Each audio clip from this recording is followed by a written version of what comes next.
بسم الله الرحمن الرحيم الحمد لله رب العالمين والصلاة والسلام على رسوله محمد وعلى آله وصحابه أجمعين أما بعد فأعوذ بالله من الشيطان الرجيم بسم الله الرحمن الرحيم وما خلقت الجن والإنس إلا ليعبدون وقال تعالى وأن اعبدوني هذا صراط مستقيم. So my dear brothers and sisters, so alhamdulillah we are going inshallah to learn today about the main sects in the early Islamic history, which actually had a major impact on Muslims everywhere in the world throughout the history. So we have to learn actually, the difference among these sects, and also what should be our position, our attitude towards these sects. Before understanding these sects, we have to new faith. Inshallah, I'll teach, so you should be aware. So I'm going to teach among the major sects, Al-Khawarij, Shia, and then after that, these two major sects, they are actually more political sects. They came out of the result of a political problem in Muslim society. So Khawarij and Shia. Then after that, there came also many other sects which are a result of philosophy. Meaning is thoughts and ideas which came into Islam from Greek philosophy or from other religions like Judaism and Christianity, or for our Indian religions. So among them are Murjiya, and then you have Qadariya, Jabariya, Jahmiya, these sects, Mu'tazila. Then after that came what is people consider as branches of Ahlus Sunnah wal Jama'ah, like Ash'ari and Maturidiyya, and the way of the Salaf. So inshallah, these things will come in detail, and we have to learn really what difference among them are. But before that, we have to know a few words which are very important to understand. One thing is Aqidah. What does really Aqidah means? Another word is Al-Kalam. What Al-Kalam means? Certainly, there was no Aqidah and no Al-Kalam in the Quran. Quran does not have any Kalam, and Quran does not have any Aqidah. So that's very clear. Anybody who reads the book of Allah subhanahu wa ta'ala, they can see from very beginning, if you read the Quran, there's no Aqidah and there's no Kalam. It never has been. Allah's religion never has been Aqidah and never has been Kalam. The Prophet sallallahu alaihi wasallam did not teach people Aqidah or Kalam. So what Quran and Sunnah have been teaching, and what all the prophets and messengers have been teaching, that we have to learn first, and then learn how Aqidah came into Islam, how development of Aqidah came, and what Aqidah really means. Many people are confused. Many people think Aqidah means Iman, or some people think Aqidah means Deen, or Aqidah means Iman, Islam, both. So this confusion has to be understood properly, with examples, with discussion of the ulama, inshallah. What really the Quran teaches you, Deen. That Quran teaches, Ad-Deen. So that's very clear. Allah subhanahu wa ta'ala all the time keep teaching people that people have to have Deen. And that is also, the hadith which, basically comprehends all the teachings of Islam very nicely. Hadith of Jibreel alayhi salam, where Jibreel alayhi salam came and asked the Prophet sallallahu alaihi wasallam the question about Iman, Islam, Ihsan, about the Day of Judgment, about the science of the Day of Judgment. And then after that, and the Prophet answered all those questions properly. And when Jibreel left, then the Prophet asked Umar al-Khattab, who is the narrator of this hadith, he asked him, do you know who was this man who came to ask the question? So Umar said, Allah wa Rasuluhu alam, Allah and his messenger know the best. So the Prophet said, Hada Jibrilu ja'akum liyu'allimakum deenakum, or Hada Jibrilu ja'akum liyu'allimukum deenakum. This is Jibreel alayhi salam who came to teach you your religion, your deen. So you can say Jibreel alayhi salam came to teach us deen. So what deen he has taught is Iman, Islam, Ihsan, and the signs of the Day of Judgment and Day of Reward. And that Quran also used the deen in the same meaning. Quran says Inna ad-deena 'inda Allahi al-Islam. Deen to Allah is Islam. So if you want to know deen, you have to learn what? You have to know Islam. That Quran is saying. So Quran says, Lakum deenukum waliya deen. You have your deen and I have my deen. So deen has been used in the Quran. What deen means? Deen in Arabic language means dana yadinu means I ata'a yuti'u. Deen means to surrender, to obey, obedience. So that path which is obedience. What meaning is in this world, when people open their eyes, they want to live, they want to enjoy their life, eating, drinking, or so some people think you are free, independent, live as you like. But Allah subhanahu wa ta'ala's way now, you are not free, you are not independent. Your way should be what? Obedience.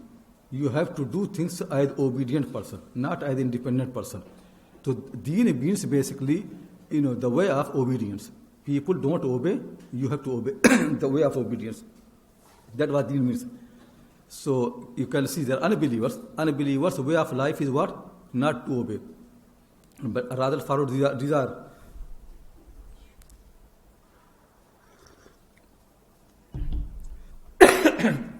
That's what kufr is. Kufr basically is ungratefulness. You don't know that you have been given everything. And since you don't believe that you have been given, you don't listen to anybody, don't obey anybody, live as you like. You think it is your life, you make your life, you live as you like. The kufr basically means not recognizing all the favors that you have got in this world, even before you were born. Before you were born, you have got so much favors. When you born, you have got all the favors. So kufr means not to recognize any of those favors. And since you don't recognize, you are not going to thank anybody, you are not going to be grateful. But deen means basically obey. Deen means the path of the obedience, not path of the ungratefulness, obedience. This obedience, this deen, has two major parts, Iman and Islam. So that we have to understand the difference between Iman and Islam and what these two parts mean. And try to understand them properly, and if inshallah there will be question and answer time. If you have any question, please ask. The reason is because I've seen that a lot of people, they don't understand what Iman means, what Islam means.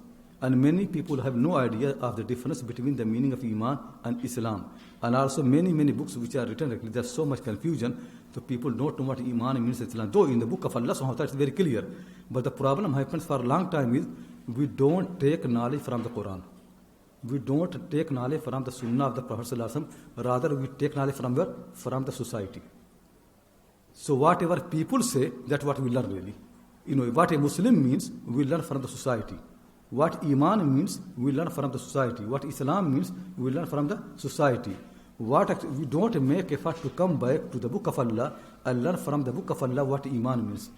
We don't make effort to come to the Book of Allah to learn what Islam means. So that is the real problem is. And every Muslim believes the Book of Allah is source, but this doesn't happen. People take knowledge from society. In all the time keep happening. Like for example, what the prayer means. What the prayer means is you take from the society. You take from your parent, you take from your mosque, you take from there. You don't make effort to come to the Book of Allah what the prayer in the Quran means. That's why people grow up, they become older, but they have not learned the prayer of the Quran. They have not learned the prayer of the Sunnah of the Prophet ﷺ. And when people say the prayer makes so much difference and prayer is so important, they don't find that importance because the prayer that they have taken from the society, from their parent and family, that prayer does not make any difference in their life. While the prayer in the Quran says, it stops people from the evil and from this and that, and people who pray they are successful. قَدْ أَفْلَحَ الْمُؤْمِنُونَ الَّذِينَ هُمْ فِي صَلَاتِهِمْ خَاشِعُونَ. And in the prayer, Hadith said, first thing people are going to ask about the Salah. But that prayer, which Quran has so much praise for, every messenger who comes, first thing he commands people the prayer. Ibrahim alayhi salam, Musa alayhi salam, the Prophet Muhammad first command is the prayer. That prayer which is so important, we don't know that. What we know actually is the prayer that we have seen in our family, in the society. What I'm trying to say is that one of the major problems for Muslim society has been for a long time is that people don't take knowledge from the Quran and from the Sunnah. They take knowledge from the society, from the people around them. That's actually what's happening with them. And that's a key problem. Actually, one of the examples I always give, for example, what being a woman means. People don't take what women means from the Quran and Sunnah.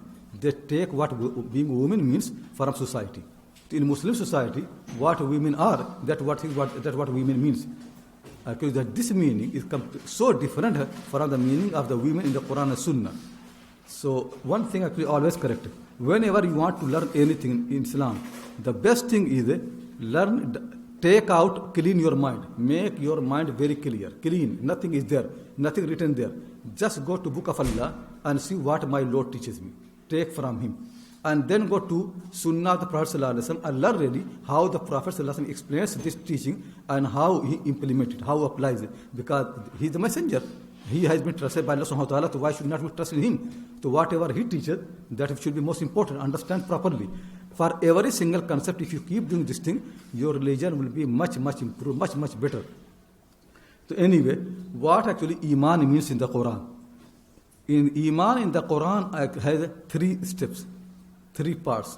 That all the time Quran keeps repeating these 3 things. First thing is think. Iman comes from thinking. So Iman basically is act of mind, nothing else. Iman comes from where? Thinking. And next one is understanding. Think, then understand. And the third step is then believe. Once you understood, then believe it. It's Allah, the religion is not that you understand and then you are irrelevant. Don't care. This is not right. Once you believe, once you understand, then what stops you from believing? Then believe and then move on in the life. It is not that, it is not just words you play around. It is not discussion and argument. It is serious matter. Allah has given you mind to use it. Use the mind, think properly, and then understand. Make effort to understand it properly. When you think, thinking will help you to understand. And the third process is what? Then believe. What thinking means, to let understand properly. Thinking, understanding, and then believing. What thinking means? Thinking means that when you open your eyes in this universe, certainly there is no doubt you don't see Allah. You don't see Him. When you don't see something, it does not mean it does not exist. But you have to understand, you have to know, because many things in this world you don't see, but still you believe because there's so much, proof for that, so much basically it's part of your life, you believe. Like for example, love of your mother. Don't see the love. But what you see certainly is she cares for you, she cooks food for you, she wakes up in the night for you, so many things.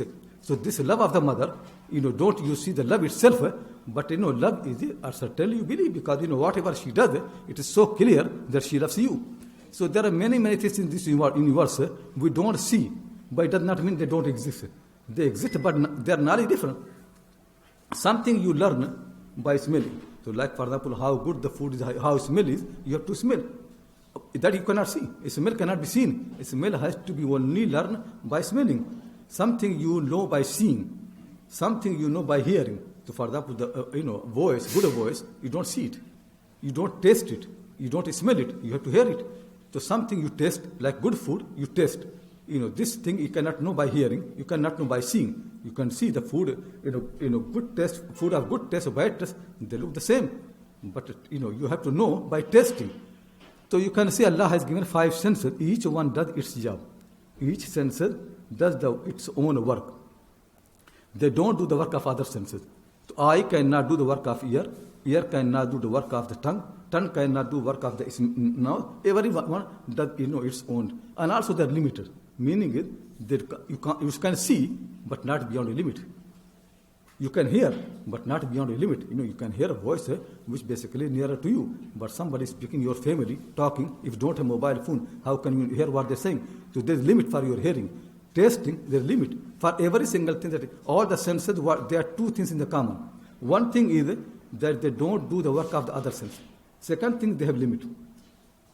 Similarly, there are many things in this world you cannot know through tasting, through smelling, through seeing, through hearing, or through touching. All 5 senses. They don't. How they know them? How you know them? You know by reasoning, by mind. You know them by reasoning, by mind. What mind does, eye cannot do. What a mind does, tongue cannot. You cannot taste it. What a mind does, you cannot hear it. What a mind does, it only can be known through mind. Now if you see, you want to see it. If you say, no, I only believe when I see, then don't believe. Because the thing is, because what can be not seen, how can you see it? It only can be known by reasoning. There are millions of the things in this world, they only can be known by mind.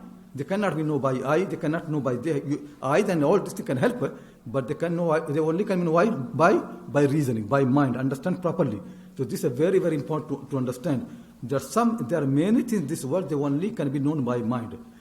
And Allah subhanahu wa ta'ala has made this world in a way that you have to use all the senses. You have to use your eye, you have to use your ear, your nose, and also your mind. If you don't use your mind, you never can be a believer. Simple thing. because you're not thanking Him. Allah wants you to use all that, then He will help you. Allah's way is, وَالَّذِينَ جَاهَدُوا فِينَا لَنَهْدِيَنَّهُمْ سُبُلَنَا. Those who make effort in our path, we guide them. And part of the effort is that you use every single thing that He's given you. Use your eye, use your ear, use your nose, use your tongue, use your mind properly. He'll guide you.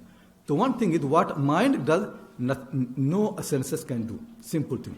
Second thing about mind is same thing like other senses, it has a limit. Mind only can do reasoning of things in a certain limit, not beyond that. As eye has a limit, as the ear has a limit, similarly mind has got limit. Mind never, because all human things are limited anyway. People are not created with unlimited power or ability. They have been given limited power and ability that Allah has given them. What mind really does is, what limit of mind is? Limit of the mind is that knowledge of the mind, it comes from the senses. That the problem is. Meaning is you never can make a reasoning if you have no senses. Imagine a body who has no eye, no ear, no nose, nothing. So he never be intellectual. He never can be clever. Because your all reasoning only is based on the human experience. If there is no, people don't use the senses, they never can do reasoning. This is a problem of the reasoning either. So for example, how do you know your mother loves you? Because you see, she cares you, she cooks food, you see so many things.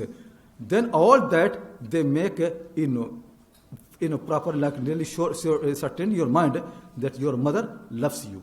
So loves of the mother is not seen, but it is based on the things which are seen. You put them together, then you can see. So what Iman really means? So Iman means thinking, understanding, and then believing. What thinking means? When you are born in this world, you see that you get love from your mother, care from your mother, care from your father, light from the sun, plants and fruits from the earth, rain from the cloud. You see so many things. Certainly, anything that makes favor upon you, you have to, that how God has created. God did not create people empty. You have got heart. This, then you realize, if somebody makes favor upon me, part of my nobility to be grateful. So now you want to thank. But thinking, if you are a thinker person, you will say, no, let me think properly. Okay, my mother does all that for me. But think properly, does my mother herself independent to do all things, or she depend on something else? Then we will know. Actually, my mother did not exist. Then she was born. My mother, in her love and all those, she also depends on so many things. When my mother makes food for me, she did not invent the food. She actually buys so many things from the shops, and then she cooks them. And while she cooking, she uses her mind. Her mind not given from her. So basically, my mother, whatever she does for me, though she helping me, I should be grateful for her. But she herself depends. She depends on so many things. Depend on the money, on everything. She is dependent. So my mother is not independent. My father, he does earn money, but if you look properly, you can see your father is not independent. He himself, you depend on him, he depends on so many things. Sun, you get light from sun, but think properly, does really sun creates light? Or, it is coming through the sun. All the time keep thinking, where rain comes really, think the cloud actually is give you the rain, or rain comes through the cloud from somewhere else. If you keep thinking properly, you can be so sure really, analyze everything properly, think properly, you will know that in this world, every single thing which you think you depend on that, they themselves depend on something else. So clearly. So then you think, I should find actually the one who does not depend on anything and everything depend on him. Who is he? He. That what thinking really means. That why the source of Qul Huwallahu Ahad is very important, because this actually summarizes the whole matter so clearly. Allahu Samad. Allah is the Samad. Meaning is every single thing at the end of the day, or every time really, that depends on him. Samadiyya. He is the Samad. And he does not depend on anything. He was there, nothing was there. Everything depends on him. This thinking has been explained in the Quran, in the stories of the prophets and messengers very clearly, and also from the science of the universe. Look in the universe, everything depends on him. Everything.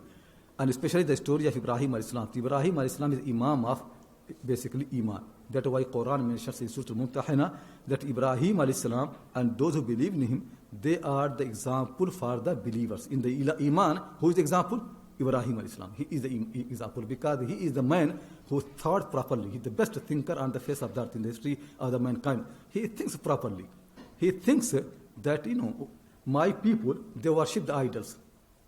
But the idols, they don't make anything. Actually, people make them. Idols, they don't give the food. Actually, rather than that, people give them the food.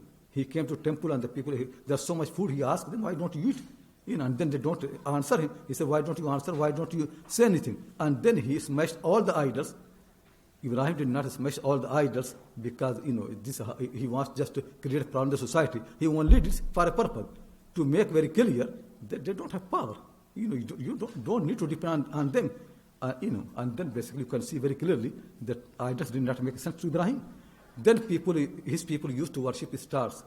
Ibrahim comes and said to the people, "Ya hada Rabbi." This also, star is also my Lord. And and the people become very happy that if the idols did not make sense to Ibrahim, at least the star can make sense to Ibrahim. So they are so happy that Ibrahim is still part of us. And then the star disappeared in the morning. Then Ibrahim said actually his amazing sentence, really in the history of the mankind, in the whole Quran really, after La ilaha illallah, there is no sentence so powerful as the saying of Ibrahim, La uhibbul afilin. Those who depend in their existence, I cannot love them. I cannot worship them. I don't depend on them. I don't love stars because he did not only stars, he said al-afilin, all the afilin. That sentence really remarkable. This really only comes as a result of great thinking, deep thinking in this universe. In this universe, everything has uful. Uful means they depend, and then because they depend, they exist sometime, and they don't exist sometime. Ibrahim made this very clear. Then they started, one day they started worshipping moon. So Ibrahim again, when he saw the moon, he said, Hada Rabbi. But then again, the moon also disappeared. Ibrahim said, same thing. Then one day people had the time when they used to worship sun. Ibrahim comes and says, Hada Rabbi, Hada Akbar. This is my Lord. This is much bigger. The people come happy, okay, maybe sun can make sense to Ibrahim. But when the sun disappeared, Ibrahim said, what? Inni wajjahtu wajhiya lilladhi fatara as-samawati wal arda hanifa wa ma ana min al-mushrikin. No more. I cannot depend on these things really. They depend on someone else. I now turn my face the one who made them. Fatara. Fatara means to make things from nothing. Every single thing makes something from something. My mother makes food from something. It is not my mother said, oh, food become ready, and she is ready. Can your mom do like that? Even if she does really, it could be magic, because even her tongue is given by someone. Because nobody can do. But our Ibrahim said, Lord, Ibrahim said about him? Fatara. He make from nothing. Fatara. Fatara means starting. He is the starter. Fatul samawat, Lord. He made from nothing. Nothing, no material was there. Nothing was there. He just said it is there. Fatul sama. He does not depend on it. So I turn my face to him. I don't turn my face to sun or moon or star or this and that. No, I turn my face to the one who made all of them. Or Hanifa, and not only turn to him. Hanifa, I have cut myself from everything. Hanif means when you turn away from all the things to Allah subhanahu wa ta'ala. Then I have no relation to sun, moon, is nothing really. Hanif, I had no shirk. It becomes so deep to him, even the things which people can see coming from the known sources. Ibrahim's Tawheed, belief, cannot accept that. He said about his Lord, he is one who gives me food. Though we see the food comes from sources, but Ibrahim does not want to mention these sources because these sources have no value to him because they depend on something. He directly relates to Allah. He is the one who gives me food. And he is the one when I fall ill, he cures me. Ibrahim does not go to doctor. Maybe he goes to doctor, but does not relate anything to him. He relates directly to one who made the doctor. The one who made the doctor to think. The one who made the doctor to prescribe a medicine which can help me. Ibrahim basically, simple thing for Ibrahim is, he can look beyond the curtains, beyond the veils. We people always are stuck with the veils and the curtains. Ibrahim's way is, remove all the curtains, remove all the veils, look directly, related directly. That Ibrahim, that is the thinking really. Thinking is look in this universe really. Does anything really, is independent? No, nothing is independent. Everything dependent. Does anything really permanent? No, everything comes and goes. Everything sun never would like to set. But that how sun has been made by Allah subhanahu wa ta'ala. If sun wants to stay in the full light for whole universe at the same time, full cannot do. Sun is slave. If moon wants always to remain during the day and night, it cannot do. Stars, if they want to remain as that, they can't do. They are slaves. And Ibrahim never loves afili. So what Iman means, first step of Iman is thinking. Think in this universe. Most of us really problem is don't think. If you don't think, you never can come to Iman. It is a simple thing really. Iman never come without thinking. Means people who don't think, they never can be believer. Simple thing. There never can be Iman without thinking. Iman is directly connected, deeply connected with thinking. Meaning is, Allah wants you to do His slavery with everything, including your mind. Well, actually, that is the best thing that is created for you. Ashraf, most noble thing that people have been given is the mind. He cannot accept you that you do slavery with small things, but not with the mind. Mind, the first thing that you should use to do His slavery. And He made the mind a way it guides you towards Him. And that's what Ibrahim has done. That all the prophet messengers, they became Hanif, all of them. So first thing is use your mind properly. Think properly. Don't be lazy. The most difficult thing in this universe is thinking. Most difficult thing. People can do any labor work. Make them to do anything they can do. Tell them to move this chair from here and tables from here and there. It's so easy. But if you ask them to think really, what is the best way to organize this room? Then people say, no, you think. Let me know how to do, I will do. People don't want to think. Thinking is the most difficult job. And this most difficult job you have to do. If you don't do, then you can't be a believer. And this most difficult job everybody has to do for himself. This is a problem only. It is not that, my father thinks, then the whole family does not need to think. It's not like that. Otherwise, it would have easier for God to make one mind in the house. The father has a brain and everybody else has no brain. Why everybody has brain? Think. Why everybody has mind? Tell me, why Allah has given mind to every single person? Because every single person needs to think for themselves. That's the test really. So first thing, understand, using the mind is the most important thing in this religion. Quran keeps telling people, why don't you think? Why don't use your mind? Quran is so upset with the people who don't think. Quran says, وَيَجْعَلُ اللَّهُ الرِّجْسَ عَلَى الَّذِينَ لَا يَعْقِلُونَ. Those who don't think, Allah makes their mind dirty. It becomes polluted. Because if you don't use something, it becomes dirty. If you think, then it becomes better and better. It becomes pure and clean. Thinking is the essential part of the Iman. Think. When you think, then you understand. It's simple. Allah, in this world really, understanding Allah is much more easier than knowing your father and mother. The only reason people don't know Allah is because they don't think properly. If they think properly, knowing Him is much, because basically what He does for you, million times, much more than what your mother does for you. But because the mother's love, you can be known without much thinking, much understanding. So it's easy. So you think really that everybody can know. The reason is because you don't use your mind. If you use your mind properly, you can see so clearly that love of your Lord to you and whatever He does for you, million times, much more than what mother does, than what father does. But in this world, nobody denies their mother because people basically don't use the brain. They just want, just what easy thing. Allah subhanahu wa ta'ala has made this world like that really, that knowledge which is superficial, it is easiest. Real knowledge always depends on thinking and a deeper understanding. To try to understand. First step in this religion is what? Thinking. That is the teaching of the Quran. If you don't think, you never can be a believer. Simple thing. Thinking. Once you think, certainly you will understand. You will understand really that you are dependent. You open your eye, dependent. When you open your eye, basically you are dependent on your coming as well. You came through your father and mother. Even that actually, you did not make yourself. When you are born, did you make your eye? Or did you request for your eye? You have been given. Think really. You depend. Did you make your brain? Or did you request for that? Or did your mother make your brain? Or did your father make your brain? No. Think properly. And when you're born, you need water. Did you make water? Did you make the need for the water? This urge for the water, that you need to drink water, did you make it for this urge in your heart? You need food. Did you make this desire for the food? And then actually, that what fulfill your desire, did you make that? Not only that, even the language that you speak, that you make. Did you make it? Before you're born, a language has been waiting for you. When you came, you learn it. It's not that you make it. You learn it.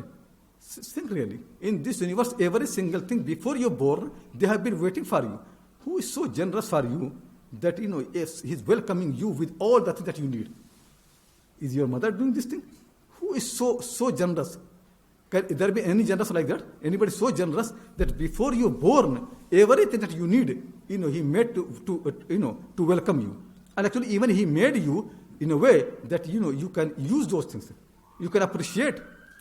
That a thinker really. Allah subhanahu wa ta'ala wants people to think and understand properly, deeper and deeper. Not superficial thinking really. That, the food is not only just eat and drink. Allah wants you think more than that. It is not that just you got an apple and you just start eating like stupid people. And you just say, oh, I'm hungry, apple. No, before eat, think really that who made this desire in my heart for the apple? Why don't I eat stone? Do you have a desire to eat stone? So why it is that you use apple, not a stone? Think properly. And then how the apple actually fulfill my desire? Who made this apple to fulfill exactly what I need? Who made this thing? Before eat, the apple is not only food for your stomach. Apple is food for your mind and brain. You think properly. Every single thing that Allah subhanahu wa ta'ala has given you, it has multi-layer information. People don't use them properly. That what is Ibrahim's way. Ibrahim's way, Iman is from Ibrahim. Ibrahim's way is thinking and understand properly. Once you understand the way, what they do, then believe. Then how Ibrahim's way is, then he makes a decision. Inni wajjahtu. Once he understood what sun and moon are, and once he understood who the creator, then what he did is stand, okay, I understood it. That's enough for no. Then he made decision. Then he moves. Inni wajjahtu wajhiya لِلَّذِي فَطَرَ السَّمَاوَاتِ وَالْأَرْضَ حَنِيفًا. Now I face myself to Allah subhanahu wa ta'ala. He make this thing very clear. The first step is Iman, which comes as a result of thinking, understanding, and then firmly believing. Once you believe that your Lord is the one who did all the favor and you depend on Him and you have to thankful for Him, the next step really comes is then use the things as He commands. Then thank Him, then worship Him, then obey Him. Next step comes really, then you have no choice. Once you got the Iman properly, if Iman was thinking and understanding, then after that no thinking and no more. Once you know that He is the one who made you, then you are obliged. You should thank Him. Once you know that He is the one who has so much favor upon you, then you oblige, you must obey Him. You must worship Him. You must happen. Then no thinking anymore. You can't think that, okay, I believe that Allah is my creator, but let me think, should I obey Him or not? No, then no think. Now thinking is finished. Thinking was before. Once you know, He is the one who not thinking anymore. That Ibrahim used to think before Iman. Once Ibrahim got Iman, then no thinking. The Ibrahim as Islam. Islam means submission. Islam is from the heart. Then your heart surrenders. Actually, action that people do, it's expression of that Islam. Islam really is from the heart. Submission, full submission from the heart. Now I bow to my Lord. So that Ibrahim's way has been. That once he got the Iman, the next step Ibrahim was full submission to his Lord. Allah subhanahu wa ta'ala said to Ibrahim, Aslim. Oh Ibrahim, surrender. Now did Ibrahim ask, give me proof for Islam? Islam does not need proof. Iman needs proof. Iman needs thinking, understand. Islam, once you got the Iman, then you have no choice but to surrender. But Allah said to Ibrahim, Aslim, Ibrahim such a great thinker. For every single thing, think. But when Allah commands him, Aslim, no thinking. What is it? Aslamtu li Rabbil Alameen. He not only said Aslamtu, he actually made the reasoning as well. Aslamtu li Rabbil Alameen. I surrendered to the Lord of all the universe, not only my Lord. Every single thing depends on Him. So why should not I surrender to Him anyway? Me and every single thing that I depend on that, they all depend on Him. So if Allah asked him, Aslim, surrender. He could have said Aslamtu. But no, he's thinker. He wants to make reasoning properly. He always makes reasoning. What Ibrahim said? No, Aslamtu li Rabbil Alameen. I surrendered to Him. Why surrender to Him? Because He is the one on whom everything depends. Aslamtu li Rabbil Alameen. No choice. There is no other Rabb in this universe. Aslamtu li Rabbil Alameen. That's why Allah subhanahu wa ta'ala loved this thing for Ibrahim so much. He said, Huwa alladhi sammaakum al-muslimin min qablu fi hadha. Ibrahim is the one who gave you the name Muslim, the one of submission. And the full submission of Ibrahim comes really, gradually, no doubt he leaves his house and all this submission until, he got his son Ismail born. and start running. And that is the time when old father loves his son so much. If somebody has no son and no child for until become 90-year-old, and then you get a son, you love him, and then your son starts playing and running. That you can see, you love him so much. That day is when Ibrahim and Ismail's love could be the best, deepest in the heart of Ibrahim. Then Allah said to Ibrahim in the dream, Allah subhanahu wa ta'ala said to Ibrahim, now you have to slaughter your son. Ibrahim gets up in the morning and he said to his small son, 7-8-year running son, he said, Ya bunayya, inni ara fil manami anni adbahuka, fanzur madha tara. Oh my beloved son, I have seen in my dream that I am slaughtering you. Look what you think. So is Ibrahim consulting him? That if Ismail does not think to be slaughtered, then Ibrahim will give his idea? Is like that? Ibrahim is like that? No. Whether Ismail think or does not think, whether Ismail agrees or does not agree, Ibrahim is going to kill him anyway. It is so simple. Ibrahim is going to slaughter. Ibrahim's Islam does not depend on Ismail's obedience. Whether Ismail obeys his father or does not obey, it doesn't mean any difference for Ibrahim. Ibrahim certainly is going to slaughter him. It is certainly. Then why Ibrahim asked him? Ibrahim's way is different. Thinker. Ibrahim wants that this submission should happen with the willingness of all the whole family. Ismail should also do submission. So then he asked him to make him ready. Ismail said what? قال يا أبت افعل ما تؤمر ستجدني إن شاء الله من الصابرين. He said, my beloved father, do what you have been commanded. You will find me among the patient people. And then Quran said, فَلَمَّا أَسْلَمَا. Quran did not say فَلَمَّا أَسْلَمَ Ibrahim. When Ibrahim said, no, not Ismail, both of them. Islam comes from both of them. Both of them did willingly, really. Not only Ibrahim, he did willingly. Ismail also. فَلَمَّا أَسْلَمَا وَتَلَّهُ لِلْجَبِينِ. When Ibrahim and Ismail both surrendered to the command of their Lord, skies and the heaven and the earth really basically were amazed with this Islam. Islam, everything has Islam. Allah subhanahu wa ta'ala said that when Allah created the heaven and the earth, ask them, come to us, willingly or unwillingly. قَالَتَا أَتَيْنَا طَائِعِينَ.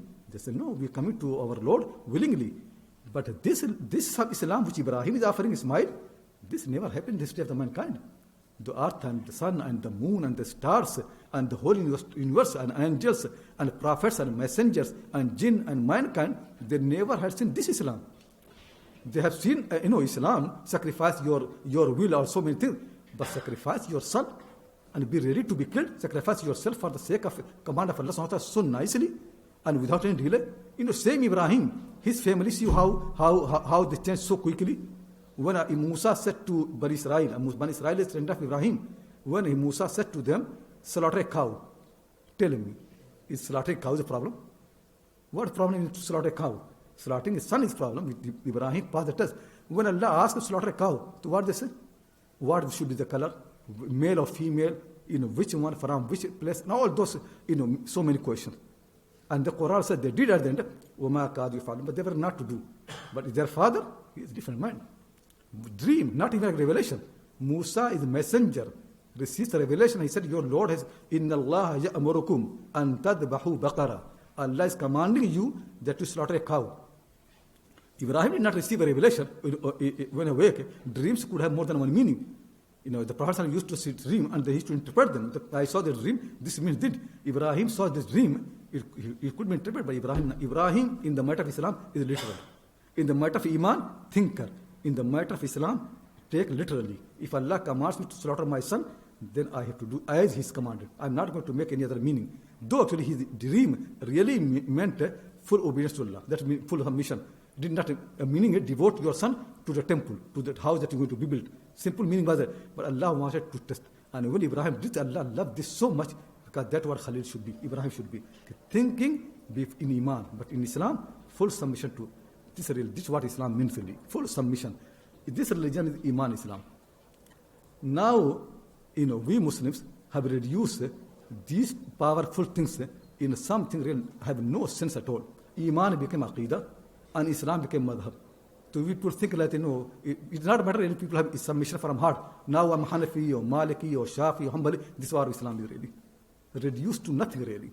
Nothing really. Does it really matter in the day of judgment that you Hanafi or Maliki or Shafi or Hanbali? Quran says, قَدْ أَفْلَحَ الْمُؤْمِنُونَ الَّذِينَ هُمْ فِي صَلَاتِهِمْ خَاشِعُونَ. Those believers who have khushu in their prayers, they are successful. Quran never said those believers who pray like Abu Hanifa or Malik or Shafi, they're successful. Nothing. It doesn't really matter. It really doesn't matter. Even if you don't know Abu Hanifa's name, it really doesn't matter. If somebody born in this universe and they never know who Abu Hanifa was, but they pray properly with khushu and fear for Allah, they are successful. There have been thousands of the Prophet messengers in this universe. Thousands. Do we know their names? We don't know. Does it harm us? Tell me, is Abu Hanifa bigger or the prophets? If not knowing the names of those prophets does not harm us, tell me how can harm you if you don't know who Abu Hanifa was, who Malik was, who Shafi and Hanbal was? We have already, certainly we have to learn. I will come actually. I have certainly respect for those people. I'm trying to say really how we people reduce this amazing Islam of Ibrahim to these madhabs. Islam is not madhab. Madhab is just opinion. Islam is from the heart, submission to your Lord really. It is much deeper than that. It's a deep thing. Madhab is easy thing. And Iman became Aqidah. Super. Is Allah above the heaven or everywhere? That's what we discuss. Is he on the throne or he's not on the throne? He's on the throne. Unnecessary thing really. Discussion. And at the end of the day, no prayer, no submission, nothing really. If you look really, at the moment we have got so many groups in Aqidah. There are Salafi people, and in Salafi there are many groups, and there are Ma'ashari, there are Maturidi, and there are so many Aqidah groups. They discuss in the classroom all these Aqidah so nicely, and I have been part of the madrasa anyway, so I know how discussion happens. In the real life, everybody is saying, if Hanafi cheats, Salafis also cheat. It's not Salafi Aqidah makes them better believer. If Hanafis lie, Salafis also lie. If Barelvis lie, Deobandi also lies. In this universe, all they tell me this is how Iman came. That after just discuss, but in the life does not make a difference. That's why Iman came. Allah subhanahu wa ta'ala revealed the Quran, so believers live by the Quran. That's why He revealed the Quran. You live by the Quran. This Aqidah, which does not make any difference for you, just discuss in the classroom that, what was son of Isa, son of Mary, what his reality was really. Is he going to come back again or not? Is he going to back in what capacity is going to come back? Our discussion really. Is it why He created you? Did why He make you in this universe? Think properly. Waste of time, useless thing really. Iman is so powerful, which can move the mountains. This our Aqidah even cannot move a fly. Yeah, nothing will happen because this Aqidah has no life, no power there. It actually can divide the believers. It can make many more groups because Aqidah is dependent on your our people's human reasoning. So everybody's mind has their own thinking. You can make millions and millions Aqidah that you can make. But Iman is something different, really. Nothing to do with it. But anyway, that I'll explain more detail. So first understand what Iman Islam is. Iman is something different. Iman is thinking, understanding, and then believing. Iman is Hanifiyya basically. Summary of the Iman is to become Hanif, like Ibrahim. Inni wajjahtu wajhiya lilladhi fatara as-samawati wal arda hanifa. That's what Iman is. And the second part Islam, both coming from Ibrahim Islam. That Quran makes that Ibrahim had two things. Ibrahim's millah had Hanifiyya and Islam. Ibrahim was Hanif and he was Muslim. Full submission to Allah subhanahu wa ta'ala. And that is so dear to Ibrahim. Quran said, وَوَصَّى بِهَا إِبْرَاهِيمُ بَنِيهُ وَيَعْقُوبُ يَا بَنِيَّ إِنَّ اللَّهَ اصْطَفَى لَكُمُ الدِّينَ فَلَا تَمُوتُنَّ إِلَّا وَأَنْتُمْ مُسْلِمُونَ. This Islam is so dear to Ibrahim that Ibrahim and his grandson Yaqub both made a will to their children. Oh my children, don't die until you are full Muslim, full submission to your Lord. That's what they want really. They want Islam. They don't want anything else really. Ibrahim loves Islam. He loves to have full surrender to his Lord, submission to Allah subhanahu wa ta'ala. Iman first, then Islam. Though it could be also possible. And Islam certainly is from the heart. But coming in the heart, it also needs actions. So salah and the prayer and zakat and hajj and all those things, they are there to help you to have full submission. Because submission cannot come just like that. Submission comes by obedience. You obey your Lord, worship Him, love Him. The submission becomes stronger and stronger. They help you to have submission. But this is the right order. But sometimes for the later people, what happens, Islam becomes easy. Because it is something that you can see. So people think somebody prays, he's a Muslim or something like that. And the Iman is there. So for most Muslims, Islam actually comes first. Islam means what? This outer aspect, not real Islam. These things. That's why Quran said about Arab Baduns, قَالَتِ الْأَعْرَابُ آمَنَّا. Arab Baduns said, we have Iman. Allah said, قُلْ لَمْ تُؤْمِنُوا. Tell them, no, you are not believers. وَلَكِنْ قُولُوا أَسْلَمْنَا. Say, we have accepted Islam. So Islam can have the lowest Islam is just identity basically that you can have. But real Islam comes as a result of Iman. When you get Iman, then you get most Muslims, we are now Muslims, actually Islam of identity, Islam of the words basically we say, but not Islam that comes as a result of Iman. That's why for every single thing we will not obey. Whenever somebody said that don't lie, it doesn't make sense. Still we keep lying. Reason is because our Islam is not coming from Iman. So many problems are there. So now what Aqidah is? Aqidah basically what happens is in Islam when the group started happening, I'll come to the history of the groups later on, to when especially after the time of Uthman radiallahu anhu, after him actually, especially in the time of Ali radiallahu anhu, when fighting started, now Muslims are divided to groups. Muslims became divided to groups. When groups happen, then you need identity. Group identity, that's what you really need. So everybody has, there are certain things which makes you that I belong to this group. Something which you belong to this group. Those identities become more important. So Aqidah basically means to adhere to identity of a certain group. That Aqidah means. I'tiqad means I adhere to those things which are known as identity of this group. So when somebody says I'm a Deobandi, so you know what Deobandi means? Means saying that I adhere to certain formulas, certain set of the words, basically simple. Aqidah is set of the words. Aqidah not Iman. Aqidah is what? Set of the words. I adhere or I utter certain sets of the words which actually is known as being identity of Deobandi people. I adhere or I utter certain sets of the words which are known as identity of the Barelvi people. If I do this, then now Barelvi. So like for example, I pray this in this mosque. Most people are Barelvi. So though I pray 5 times a day, with all Jama'ah all the time, with those people, but still, it's not important for them. But there are some people in that mosque, they come only once a year in Eid Miladul Nabi. So they are proper, they love them, they respect them. So what happens because Eid Miladul Nabi has become identity. If you celebrate Eid Miladul Nabi, then you are Barelvi. If you pray 5 times a day, you are not Barelvi. Yes, it's a simple thing, yeah. Because prayer 5 times does not make you Barelvi. But what makes you Barelvi is Miladul Nabi. So you can see every group has got its own identity. That's actually what Aqidah basically means. Aqidah means to make yourself adhere to certain set of the words or actions which are known as identity of the group. Because when Muslims became group, then you need to know every group. So Aqidah never can come alone. If somebody is alone in the world, then no Aqidah. Aqidah always group. Group identity. Actually, I've written so many things in this one. Maybe later on somebody can write on the board. So you can see Aqidah basically always group identity. And Aqidah is not from the heart. Aqidah is not from the mind. Aqidah basically is just belonging. Understand belonging. Belonging does not mean that you believe in that. Belonging does not really mean that you have your heart and mind. Belonging just means that you identify yourself to certain group, even if you don't know really. So for example, to be a Deobandi, you don't need to know anything in this world. Just you say, I'm Deobandi, fine. You can be Deobandi.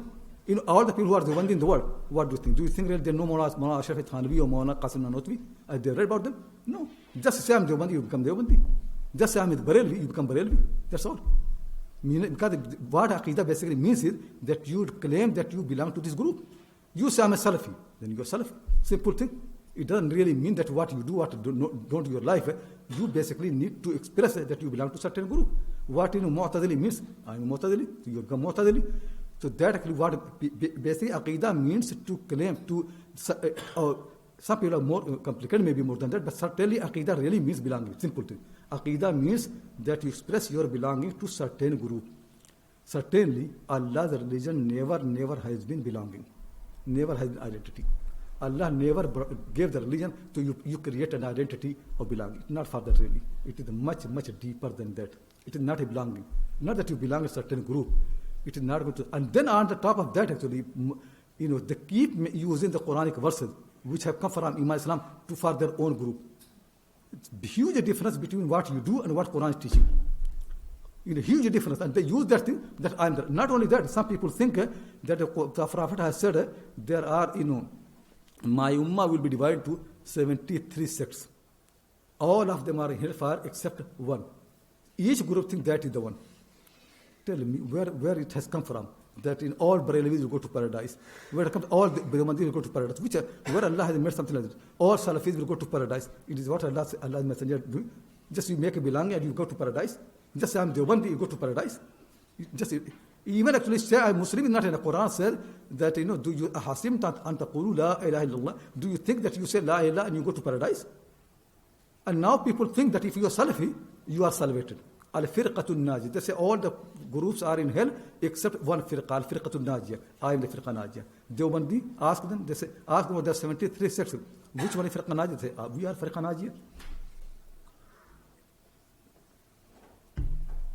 If you look Mu'tazili literature, they say we are firqa najiyah. We are the one who is salvated. Everybody claims. They even don't read that hadith. When the companies asked Prophet among all these 73 one, which one is salvated? This he said Deobandi? Did he say Barelvi? Did he say Mu'tazili? Did he say Salafi? No. What he said? Ma ana alayhi wa ashabi. Those who are salvated, who are on what I am and my companions. And he is the companions had no aqidah. So it simply means aqidah people not go to paradise. Simple meaning. Because he said Ma ana alayhi wa ashabi. What I am and my companions. And he and the company have no aqidah. So they were not Mu'tazili, they are not Deobandi, they are not Barelvi, they are not Salafi. What they had? Iman Islam. Salvation depends on Iman Islam. So clear in the Quran really, that if people have Iman Islam, they go to paradise. If you don't have Iman Islam, there's no guarantee. Iman Islam is salvation. Hadith, meaning among all these 73 groups, those who have Iman Islam, they are good for. So some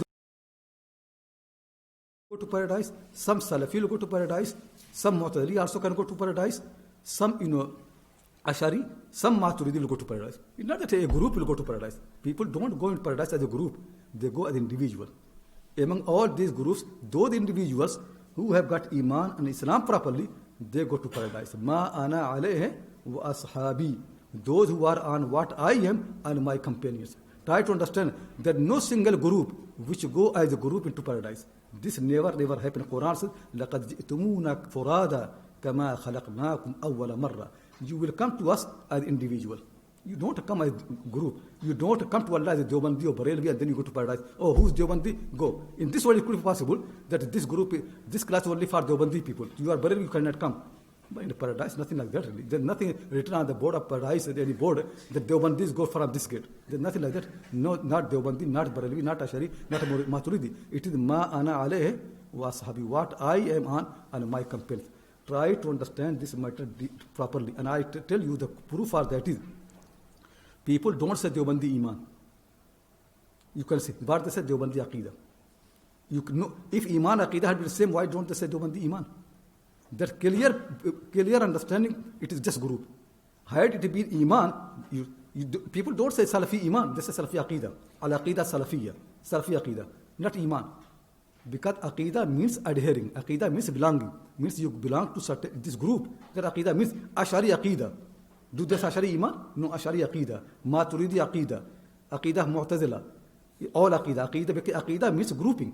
I belong to Aqidah means belonging to certain group. When you utter certain words, keep that in mind. There is a huge difference between Aqidah and Iman. Iman is a noble thing really. Iman comes from the mind, thinking. Iman is a result of effort. Aqidah is no effort. Aqidah, actually, you can be born with Aqidah. You are born in Deobandi, when you are Deobandi. Are you born Mu'min? No. Iman needs effort. You can be born in a Muslim family, but you can't be born as a Mu'min. For Iman, you need to think, you need to understand, and then you need to believe. Iman never comes from the birth. Iman never comes by the name. Somebody's name is Ibrahim, so he's a Mu'min. No. Iman never comes like that. Iman never comes that, you got admission, in Azhar Sharif, so you become Ashari. You could be Ashari, but you can't become Mu'min by going to Azhar Sharif.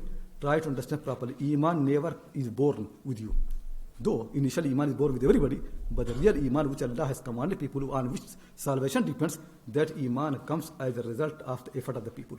Iman never can come just naturally like that. Though nature helps, but Iman is a result of the effort. Thinking. Think properly, understand properly. Iman is a noble thing. Iman takes ages. 10 years, 15 years, 20 years, then Iman can come properly. People like Ibrahim may be quicker, but for not everybody is thinker like Ibrahim. For other people, it takes ages. Then after, or maybe some people die and they did not have Iman. They have maybe very small Iman which can make them to have Islam. But real Iman, which is based on thinking, does not come so easily. It really takes a lot of time. And Quran to antum al-a'launa in kuntum mu'minin. If you are a mu'min, then you are in the highest, superior. So try to understand properly. Iman is really noble thing. It comes from the most noble thing that Allah has given you mind. If people don't think, they never can be believer. Iman never can come without thinking, without understanding, and then after that believing. Aqidah, it is so easy. Aqidah basically only belong. Understand this word. Aqidah means to belong to certain group. That's what Aqidah means really. That people here, when many people convert to Islam, so what happens? It depends who around, and ask this person what you are. He's Salafi now.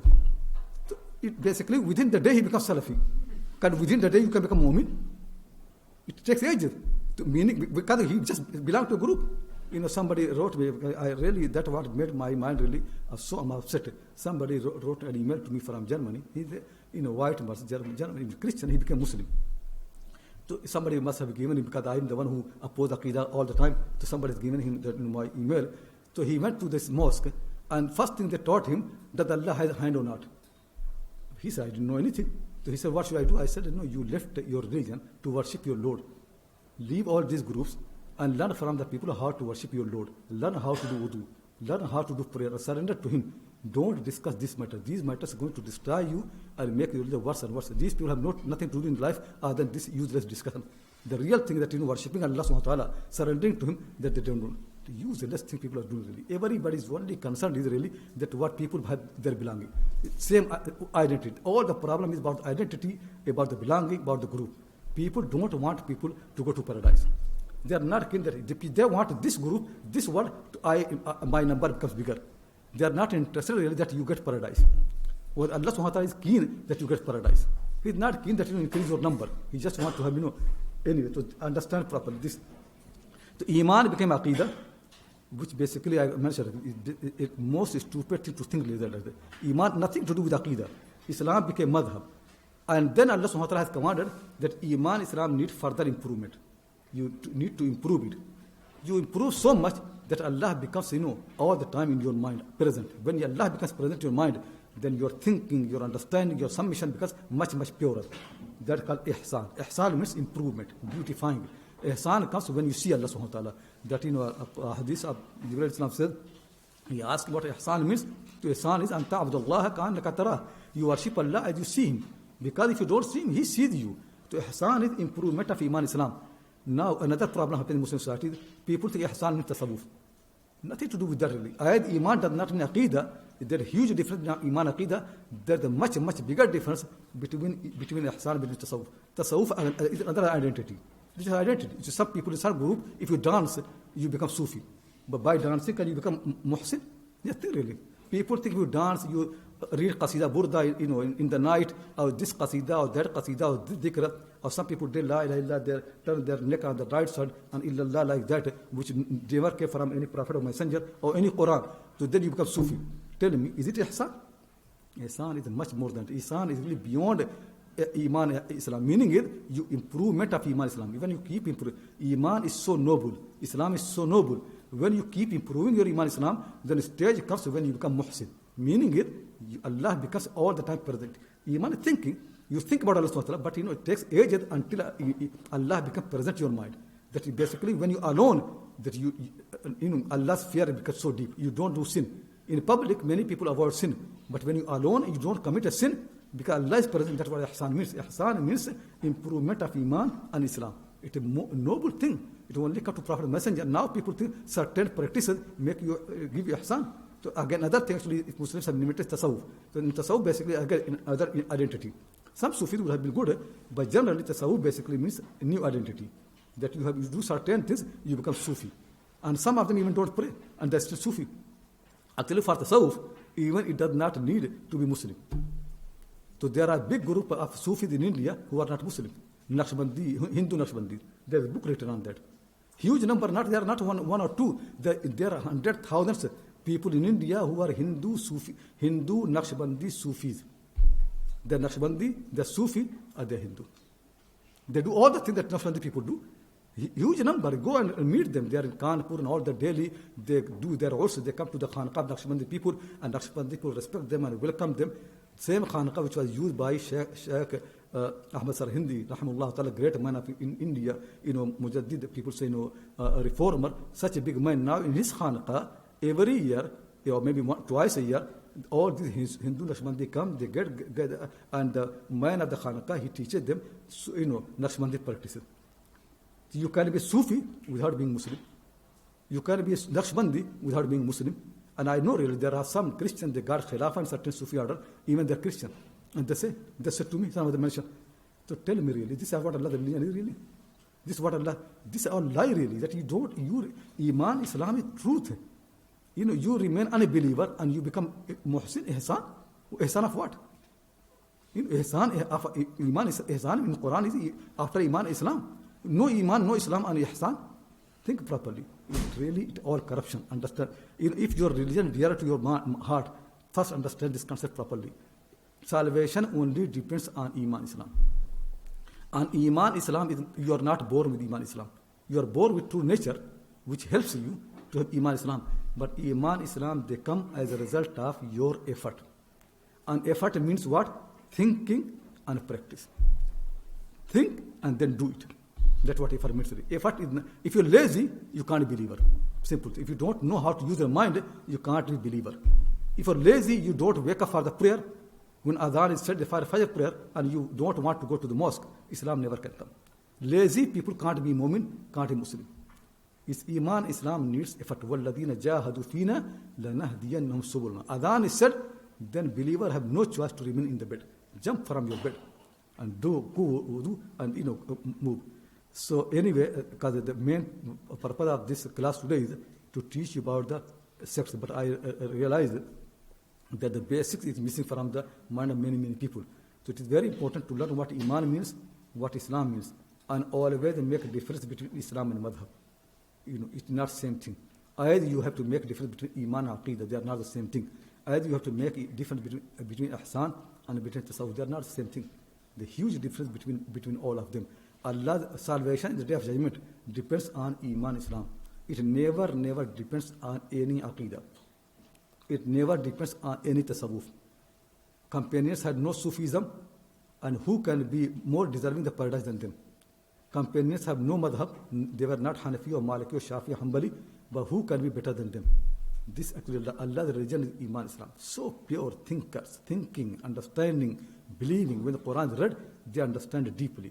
We don't understand. We maybe discuss the words, but Islam never in the heart. These people, things go much deeper in the heart. If you understand, inshallah, Iman, Islam, this will help you then understand how the deviation happened. So you can know really that all the invention of the sects in Islam, it really harms people.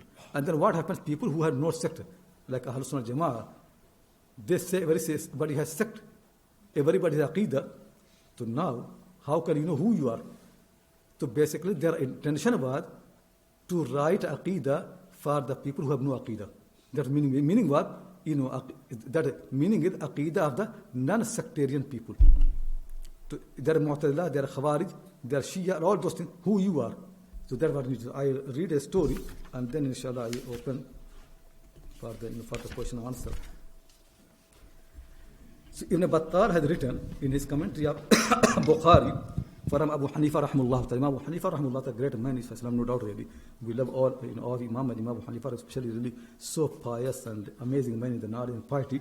So Abu Hanifa said, when I was a student, I came to Makkah al-Mukarramah to learn from Ata ibn Abi Rabah. قال لقيت عطاء بن أبي رباح. I met Ata ibn Abi Rabah. Ata ibn Rabah is a great tabi'i, and Makkah al-Mukarramah he is the most knowledgeable person. He is the man of fatwa and the fiqh among all the people of there. He said, I met Ata ibn Abi Rabah in Makkah. فسألته عن شيء. First time I came to the class, so I had a question. Those days, first thing was they used to know who the student is, who they are, before answering the question. So when I asked Ata a question, Ata says to me, Min Aina Anta, where are you from? فَقُلْتُ مِنْ أَهْلِ الْكُوفَةِ. I'm from the people of Kufa. You see, you mention Kufa's name, then the people become alarmed. Because Kufa is the place, all the sects are there.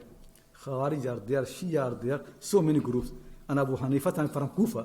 So certainly Ata has to be thinking who this man is.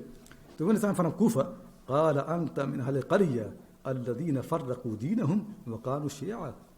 Ata said to me, you are from that town whose people have divided their religions. They made religion so divisions and they become groups. You are from that town. قلت نعم. I said, yes, I'm from that town. قال من أي الأصناف أنت? Then from all those groups in Kufa, which group you are from? Which صنف? قلت ممن لا يسب السلف ويؤمن بالقدر ولا يكفر أحدا بذنب. He made so clear really that all the groups there, they are these people. I am from those people who don't abuse the Salaf. Means I'm not Shia. Because Shia people who are abuse the companions, so I am from those who don't abuse the Salaf. وَيُؤْمِنُ بِالْقَدَرِ. In Kufa there Qadariya. You used to deny the Qadar. There is no Qadar, no destiny. I am the one among those who believe in the Qadar. وَلَا يُكَفِّرُ أَحَدًا بِذَنْبٍ. And Kufa there Khawari, who used to say anybody who commits major sin, he is a kafir. Abu Hanifa says, I don't make anybody kafir by having major sin. How nice a thing really. He knows that what Kufa means to all these people. And when Ata became alarmed, Ata asked him, from which group you are? Abu Hanifa said this. Ata said to him, Arafta falzam. You know, you have understood properly, then be stuck with that. Tell me really, when there are so many groups, how can people know you are not from the group? This is the problem. Either you have to like Abu Hanifa all the time, I'm not this, I'm not this. It's a big thing really, to say all the time, I'm not this group, I'm not this group. So then people realize we have also to write an aqidah of those who are not sectarian, aqidah of non-sectarian people. So aqidah Tahawiyah basically was aqidah, book of aqidah of non-sectarian people, people who have no sect. Then later on, it also became like a sect. Not exactly, but I'm saying, purpose was not to make a group. Purpose was to make clear Islam is not groups. That in the people who don't belong to a group, who are they? Either you to say like Abu Hanifa, I am not this, I am not this, I am not this. It's a long list. So you have to say something, because in a time when there are so many divisions, how people know who you are? Because when you come to Makkah al-Mukarramah, and after I ask you, either you become so clever like Abu Hanifa, you mention every group so nicely, so I am not this, I am not this, I am not this. So then people realize that we have to say who we are then. So that's why the reason came to write a book which became the book of non-sectarian people. I am not sectarian. Though this group are not sectarian, they also became in many sects later on. It happens anyway. Unless you go back to the Quran Sunnah, it keeps happening. So I stop it here, and if you have any question, please ask. Jazakallahu khair, Sheikh. Inshallah, if we can try using the mics. There should be 2 mics on the sister's side, 2 mics on the brother's side for any Q&A. We've got a few online questions as well, so if we start with the sister's side first, if there is any question for the Sheikh, please do use the mic.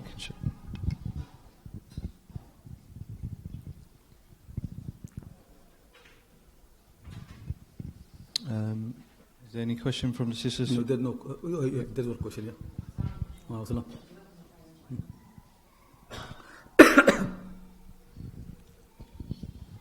You mentioned a lot of things from the Quran, specifically Ibrahim alayhi salam stories. Some people use things like that to say that there are proofs, rational proofs within the Quran, and to kind of there was what with the Quran? That there are rational proofs within the Quran. Yeah. To justify the science of Aqidah and to justify the use of kalam and things like that. So what would you say about that when people kind of extend that to these kinds of sciences?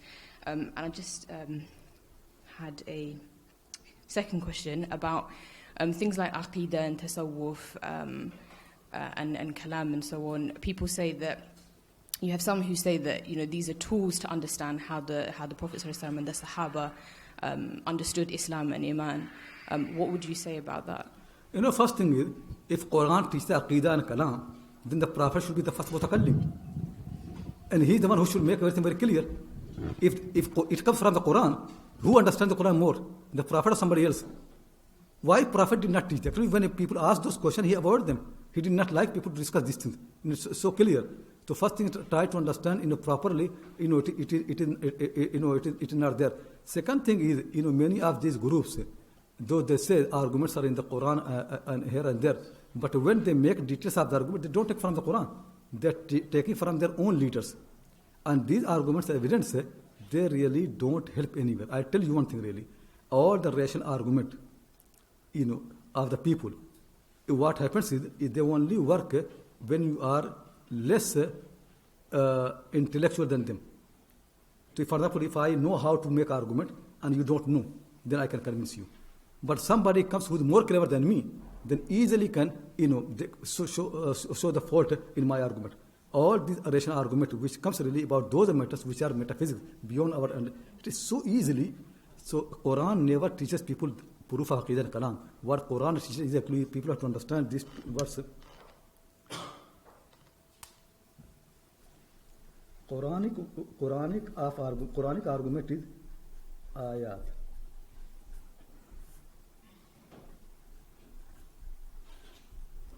Ayat are different from these arguments. Rational argument don't mean rational argument. Rational argument means these made up rational argument which people have developed. No doubt people have to use their mind. That I'm saying also. Quranic way is ayat. Quranic way, this universe really is a place where Allah subhanahu wa ta'ala has made everything in a way it leads you to Allah. That's how Ibrahim does. The sun leads him to Allah subhanahu wa ta'ala, to creator of the sun. Moon leads him to creator of the moon. Ayat means leads. Means find the connection. This thing, where it comes from, it will lead you to Allah. Every single thing leads you to Allah subhanahu wa ta'ala. There Quran says, alternation of the night and day and this and that, mountain, all the things really, everything connected to Allah. Because it is coming from Him. So when you keep following it, it goes to there. And it's survival. The Quranic argument or in ayat. All the time Quran keeps mentioning ayat and ayat. Quranic way, not this stupid, superficial rational argument, which anybody clever who can think the point for it. It's so easy. Anybody who says, I can prove God exists really, they don't know what proof means. Nobody on the face of the earth can prove rationally, with rational argument, that God exists. The only proof in the world is a ayat. Leads which lead to Allah subhanahu wa ta'ala. But rational argument, according to the Greek philosophy or any philosophy, that argument never can prove that God exists. Nobody on the face of the earth ever has been able, and nobody. That's why you can see, if there is any rational argument, then philosophers should be the best believers. But they are the one who are the most divided. Among the philosophers, there are those who don't believe in God. So if rational argument can prove, they are the first to understand. If you can bring a rational argument which can convince people God exists, then why philosophers don't believe in that? It's not convincing. Actually, there are philosophers who actually even don't believe that they exist themselves. Why? Because rational argument is not meant for that purpose, to prove that anything exists. It cannot prove God exists, even actually cannot prove your existence. That, some Iqbal said in one of his poetry, you ask me, prove that God exists. He said, leave that, prove to me that you exist. He's right. Iqbal is his philosopher, so he knows this thing. He knows very clearly that people cannot prove any existence. To leave God, can you prove that you exist? Can you prove this table exists? Anything? Nothing really. Actually, I like Russell, a great British philosopher. Actually, he started his book, Problems of Philosophy, very nicely. He said even the desk on his writing, he cannot prove that, because rational argument does not prove anything. Rational argument are not meant for that purpose. What proves is ayat, leads. You follow the lead, and then what happens? You get some knowledge. Then your knowledge keeps improving. Anyway, you never can get even through ayat, convincing proof of Allah. No, it never can happen. You only know Him 10%, 5%, 20%. Then when you worship Him, obey Him, love Him, then your iman of Him will keep increasing. Your knowledge of Him will keep increasing. Not everybody in the knowledge of Allah is same. Like the Prophet ﷺ said to all his companions, Ana a'lamukum billah wa akhshakum lillah. Among all of you, I am the one who has the most knowledge of Allah. Meaning it, more than Abu Bakr Siddiq. Even Abu Bakr Siddiq does not have full knowledge of Allah. The Prophet has more knowledge of Allah than Abu Bakr Siddiq. So you can see people don't, knowledge actually keeps increasing. And how increases? By reading the Quran and by worshipping Allah, by obeying Him, by avoiding the sin. Then you start your life of iman with small knowledge. Then it keeps you. But if people think, first let me have convincing proof that God exists, then I believe Him, you will die and you will never get a convincing proof. It never can happen. It's impossible. Nobody can give. Jazakallah khair. We'll take one question from the brothers and one question online, and we'll stop there. Jazakumullahu khairan, Sheikh. You gave a lot of emphasis on tafakkur, or thinking, and tadabbur with regards to iman. Have the classical scholars also given a lot of emphasis on this? And if they haven't, why is that? Because we see the classical scholars, when mentioning the rukun or the arkan of iman, not really discussing tafakkur and things like this. Or even in the ahadith, the Prophet ﷺ, has he actually given a lot of emphasis on this? Not that I don't agree with you, it's just a question in my mind. I have another question as well, right now. That's actually a very important question. Actually, that actually is also one of the problem of in understanding of the contribution of the ulama in this religion. So when Abu Hanifa rahmullah ta'ala is teaching the people the fiqh, he did not bring a substitute to the Quran Sunnah. Basically, what in mind is that you learn the Quran, you learn the Sunnah. Still, there are some details which cannot be unclear. So they bring those details, meaning you have to go to the Quran Sunnah. Then these details can help you. Later on, these madahib became substitute to the Quran Sunnah. So people think, you don't, whatever Quran Sunnah, everything actually, it's all there. They never meant like that. So similarly, the Prophet ﷺ, when he's teaching you the bayan of the Quran, meaning you have to read the Quran. It's not the Prophet has come to leave the Quran, now just focus on the Prophet. No, still you have to read the Quran. So whenever Allah subhanahu wa ta'ala, Prophet ﷺ, or ulama, they teach, they only want to help you for the Quran. To learn from the Quran, what Quran is teaching, and then something maybe not clear to your mind, everybody different, then you learn from the Prophet ﷺ. And some more details for your time, you can learn from Sayyid Musayyab, Alqamah, and Aswad, Ibrahim Nakhai, and then you learn from Abu Hanifa and Malik and Shafi. But Abu Hanifa and Malik and Shafi did not make that teaching which can make you, independent of Quran Sunnah. They did not make it. So they did not make to repeat what Quran Sunnah is very clear. Quran, what thinking is so clear. Actually, there is nothing more emphasis in the Quran on anything as much as the Quran as thinking. All the time from beginning, all the lives of prophets, messengers, all the time tatafakkarun, ta'qilun, all the time you have given mind, you have given amlahu qulubun la yafqahuna biha. All the time Quran is summum bukmun umyun from large. All the time either criticizing people who don't think or either encouraging people to think. So Abu Hanifa, he has not come that you have to say something again. What is clear in the Quran, you have to learn that. People think really that these madahim means substitute to the Quran Sunnah. No, they don't mean really. What they meant is to help you in those areas where things are not very clear to you. But it should be starting always from the Quran. And Abu Hanifa is himself a thinker. He thinks so much, so deeply. And that's why really amazing his answers. So where he got this from? From the Quran. All the Imam Bukhari, the way he thinks, comes from the Quran. These people, they made that thinking. Imam Malik, if you look really, his arguments coming from the Quran. So deeply they think. That's how they develop. So it is really needless to say that people need to think. And also understand, when Allah has created you, He wants you to worship. Does He want to worship only by tongue? Just lip service? Nothing else. He wants you to worship by the most noble thing that He has given you, by mind. And that's why He keeps asking. So certainly, no doubt really, maybe these ulama, many of them, though actually there are many, there are actually books on the aql, and there are sayings of Abu Hanifa and Malik all the time. They used to say, when you get up in the morning, don't accompany the people who don't think. Don't accompany any stupid person. They used to say, people who don't think, don't sit to them. They say worst thing for anybody is to sit with someone who does not think. All the time they criticize stupid people, who think, don't understand, and always they encourage to go to the assembly of the people who are learned, who are thinkers, they understand. Because that's how the life is. Life is based really on thinking. If people don't think in this universe, even unbelievers, if they want to use this universe, for their limited thing, they can't use without thinking. This is how Allah has made the world. Without thinking, nothing can make sense. Thinking is what makes everything sense. So if you don't find so much details of thinking, reason is not because they are against thinking. Reason is because they don't need to say something much better than Quran. Quran is more eloquent, and Quran has so much emphasis. If you read this book really, this book from beginning is just thinking. When Quran says Alhamdulillah Rabbil Alamin, that is just thinking. Why Quran start the first verse not by proving God rather than thanking? Why the Quran says just think? It will tell you that why this verse is like that. In our time, if anybody writes a Quran, first thing they will write what? To prove that God exists. But Quran does not do that.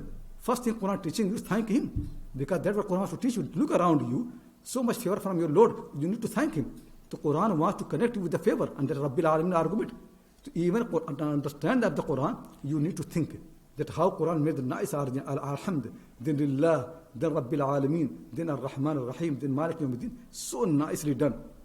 When a believer reaches to Malik Yawmiddin, then he has no choice but to surrender. Then he says, Iyyaka na'budu. Ibadah, another name of Islam. After reading those 3 verses, then a believer surrenders to Allah. And he says, Iyyaka na'budu wa Iyyaka nasta'in. They're all thinking. Jazakallah khair, Sheikh. There's quite a lot of questions online. I think we'll take one question for now, and anybody else that has any questions, please do make a note of it for the next session, inshallah. We'll try to get as many questions in. Brother Usama is asking, did Ibrahim alayhi salam only say the stars were his Lord to make a point to his people, or did he believe this for some time? Also, why do some people claim it was Ibrahim's uncle who said these things and not Ibrahim alayhi salam?